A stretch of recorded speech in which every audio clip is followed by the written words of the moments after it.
আজ তৈরি করব সুস্বাদু চিজ পিৎজা। প্রথমে ময়দা, ইস্ট, চিনি, লবণ এবং তেল গরম পানি দিয়ে ভালোভাবে মিশিয়ে একটি নরম মসৃণ ডো তৈরি করতে হবে। এখন একটি ছোট প্যানে টমেটো, রসুন, অলিভ অয়েল এবং কিছু লবণ দিয়ে সস তৈরি শুরু করব। এখন পিৎজার টপিংস তৈরি করার জন্য মজরেলা চিজ ভালোভাবে গ্রেট করব। তারপর বেল পেপার, পেঁয়াজ এবং তাজা বেসিল কেটে রাখব। 100 স্টার জিততে আমাদের গিভওয়েতে অংশগ্রহণ করুন আর বিস্তারিত জানতে পেজটি ভিজিট করুন। এখন পিৎজা বেস তৈরি করব।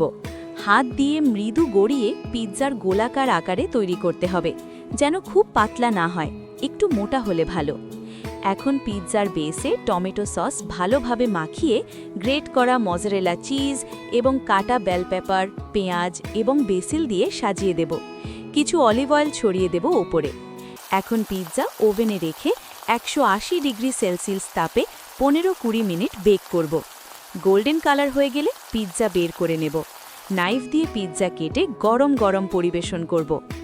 আজকের রেসিপি ছিল খুবই সহজ এবং মজাদার। আশা করি সবাই এটি বাসায় তৈরি করবেন।